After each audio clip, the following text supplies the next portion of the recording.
we got to also define the word success. Yeah, you know what I mean? It doesn't equal money, because I could start an OnlyFans right now and make $200K a month. 100%. And people could say that's successful. To me, that's not successful. That would ruin all of my relationships, my self-worth, my value, my relationship with God. Well, that's literally called selling your soul. If you're not offended when you go to church a few times throughout the messages, that's probably not the church for you. Like, I'm somebody who likes to be called out. I want to know the truth. And I don't want to go to church and feel good all the time. Like, I often leave church in tears because I'm like, wow, like that convicted me so much. Like, that's awesome. He was talking about tithing last week and how like who are we to just like think that our money is ours and not give it back to God, who has blessed us with it in the first place. And I'm like, we don't tithe enough. And he's like, look at your expenses, and like your expenses show who your idol is, what your idol is, right? So like, if most of your money is going to material things or clothes or designer stuff or vehicles, whatever it may be, that's your idol. That's powerful. Yeah. And I'm like, okay, now when I look at my expense sheet, like that percentage to tithing and to giving to the church needs to be my highest expense. I'm going to reuse that one, and I'll definitely give you the credit for that one. I love that. My pastor said that too, but yeah. Shout out to him. That's huge.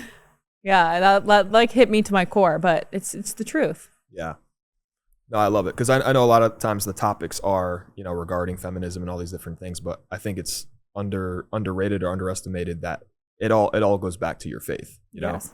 And I know a lot of people are lost, and they might not believe in God, they're atheists, whatever it may be. So yeah, anything that we can give people some some hope, some clarity, I think it's very important.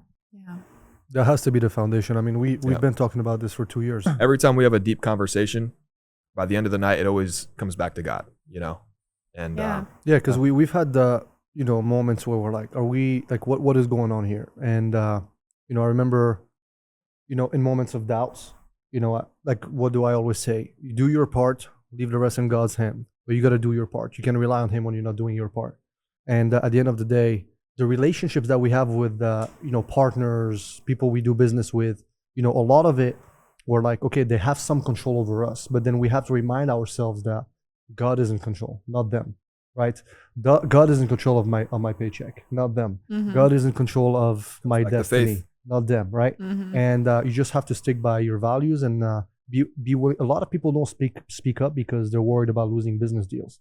Yeah. And I know them. I see them every day. And we always talk about this. I'm like, I would never compromise my values for money or for success. Never. As a matter of fact, I don't even call that success, because once you compromise your values, you are not successful. You can have all the money in the world. That is not called success. Yeah. So we got to also define the word success. Yeah. You know what I mean? It doesn't equal money, because I could start an OnlyFans right now and make $200K a month. 100%. And people could say that's successful.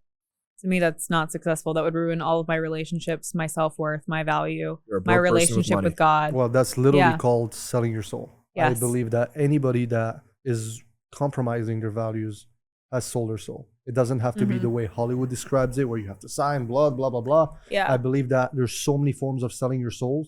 And the most basic way to define it for me is you doing something that goes against your values, and you're willing to do it for a paycheck or to please somebody. And yeah, just compromising your values, by default, you're selling your soul.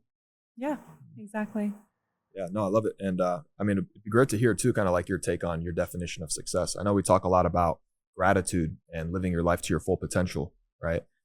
Yeah, that's what I say. I mean, the definition of success for me is living your life to its full potential without compromising your values, but more importantly, achieve your full potential without compromising your values.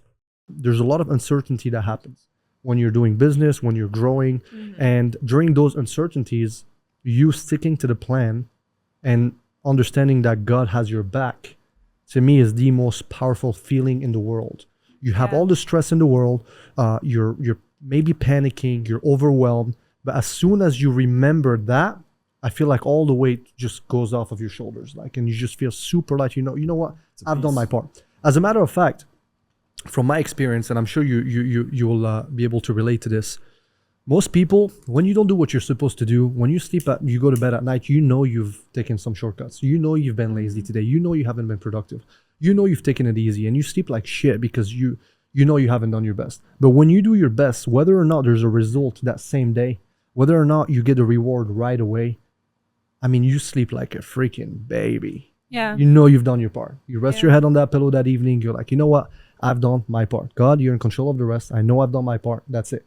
That's all Now, you can do. 100%. But now I tell men, don't you dare say, hey, God, help me when you're not doing your part. And I always tell men, you know, we always say trust in God, trust in God, trust in God. But can God trust you? Mm-hmm. Can God use you to do some good in this world? Yeah. I believe that God will bless you when you have the right intentions. I believe that God will bless you when you're making an impact. I believe that God will use you if he believes that you are worthy of being trusted by him. That's what I truly believe. But that's my definition of success. Yeah, well, he gives you a certain. It's like the parable of the talents, right? Where like one buried all his talents and one used them, or I guess there was three. I can't remember that exact parable, but like God gives us a certain amount of skills and gifts, and if we fail to use them out of fear or control, which is what the one that hid all his talents did, he was like, I don't want anybody taking these, so I'm going to go bury them and hide them. But it's like when you do that, you're not living up to your full potential and using the gifts that God gave you. So how is he supposed to bless you and to use you? I love that. And that leads me to gratitude. Yeah. Because also gratitude is living your life to your full potential. If you're sleeping in, you're smoking weed, you're playing video games, you're not grateful.